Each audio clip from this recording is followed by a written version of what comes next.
What if I told you I lit this entire setup with only 2 lights that cost me less than $60? I just told you that, and it cost me less than $60.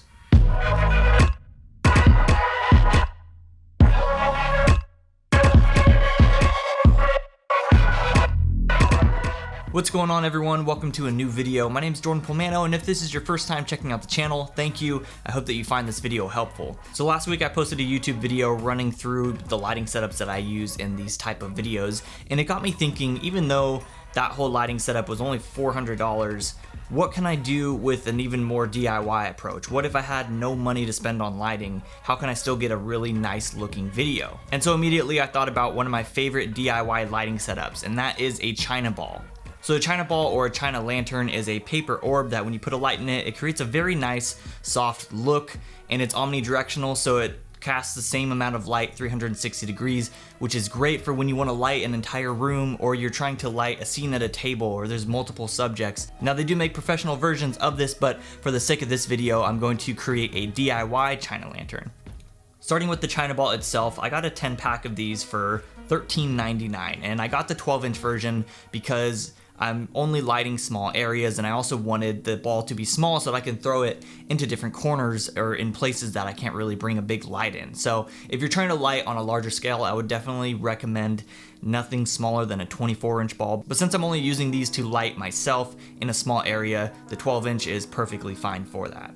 Next up, I needed something to power the light bulb, so I got a 12-inch hanging lantern cord off of Amazon for like $9.50, and I also got a second one at Ace Hardware, which is actually a clamp light, and I'll explain a little more about that one later. That was $15, and I probably could have gotten it a little cheaper if I bought it online. And then finally, the light bulbs. Now, before we go any further into assembling this light, I want to talk a little bit about the light bulbs and my reason for choosing the certain light bulbs that I did. For light bulbs, I got a 4-pack of Philips LED 100-watt light bulbs. These are daylight balanced, which in household lighting terms is only going to go up to 5,000 Kelvin. Now, typically, LED lights that you would buy or a professional LED light that you buy is going to be rated around 5,500, which is the standard daylight balance, but with household lighting, it only goes up to 5,000, at least from what I've been able to find at any store. So all of these lights are rated at 5,000 Kelvin, which means my camera is currently set at 5,000 to match everything. So to the naked eye, these are cooler than what it looks like in camera. They look balanced right now, but to your eye, they look pretty blue compared to a soft white bulb that you're used to seeing in a lamp or anything in your house. Now, if I were to have gone with a soft white light bulb, which is rated anywhere around 2,700 Kelvin like this, you can see how warm it is because my camera is set at 5,000. Now, if we were to drop this to compensate for that, now my camera's set at 2,700 Kelvin, which is balanced to this light, but now everything else looks blue and it's not balanced. So that's the issue when trying to mix bulbs with different color temperatures. You're gonna get different variations and it's gonna look weird. So you can use these bulbs as practical lights for more of a stylistic look, but when it comes to actually lighting yourself, I would definitely keep everything cohesive and go with the daylight balanced light bulbs, especially if you're gonna be using any sort of natural light. Now, as far as the CRI or the color rendering index goes in these household LED lights, I don't think it's the best. I would say it's around 90 or in the low 90s, but when you purchase higher end LED lights, they're going to be 95 plus. The higher the rendering, the closer and the more accurate your colors are going to look.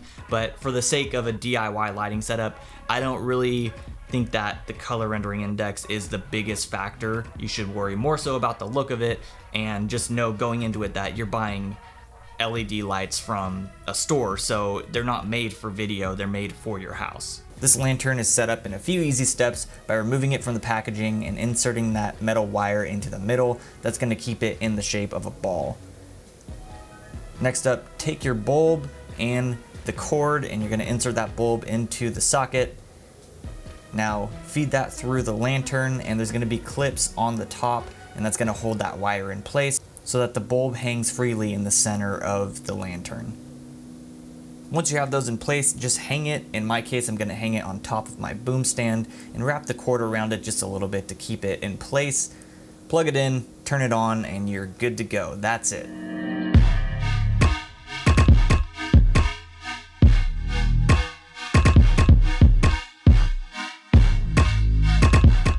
Alright, Alright, so here's how this setup is looking. We've got the camera here, the monitoring. You've seen all this before.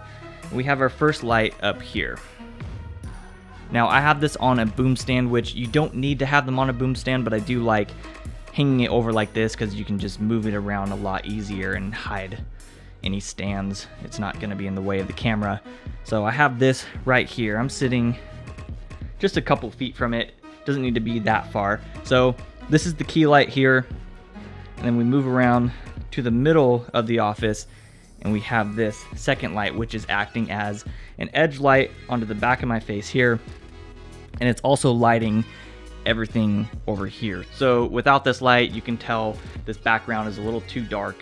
It doesn't really have much character. It doesn't look like this lamp is doing much with it, but once we turn it on, it lights everything back here. And what's nice about these being omnidirectional is it's acting as multiple lights. It's kicking a light onto the wall, kicking a light onto me, and it's just, you're getting more light for less, which is great. And then finally, I just have another one of those 100-watt bulbs in here, just casting a light down here to act as a practical. This isn't really doing much other than lighting up the desk, so I could have even gone with just these two if I wanted to. This one just adds a little more depth. All right, take a look at this lighting setup. One of my favorite things about using these lights is how versatile and easy they are to set up. You saw me build the China ball in like a couple seconds, throw it onto your stands and you're good to go. Now this one I'm using a clamp light, and the reason for this is so that I can just hang it on the top of a stand or really hang it wherever I need. I can clamp it on objects, so you can throw these lights virtually wherever, and they're small enough to where you can fit them in small areas. And look at this light. I mean, it's nice, it's simple, it's clean, cinematic, it's nothing special, but by looking at this, you wouldn't be able to tell that I was using $60 worth of household lighting. And that's the great thing about these, is that these are perfect for short films or things where you want that cinematic look, but you don't want to spend a bunch of money on lighting. And finally, a more dramatic use for this light, in case you want to shoot a horror film or someone being tied up in your garage, I don't know, whatever you're into. But you can tell just by using this one single light, I'm able to get a really nice, dramatic, but still soft image. So all in all, just by using these two lights, I'm able to get a really nice look for less than 60 bucks, which is perfect for if you're just getting started in video or you just want to get nicer lighting because you're not happy with how your videos are looking. But that's gonna be it for this video. I hope that you found it helpful, and I hope that this lighting setup suits your needs. If you needed something like this, go out, spend 60 bucks. You'll be good to go with a pretty kick-ass lighting setup. Be sure to like this video, hit me up in the comments and say hello, and if you haven't already, consider subscribing. I'm going to be putting out more of these DIY type videos in the future, but until then, I will see you all later.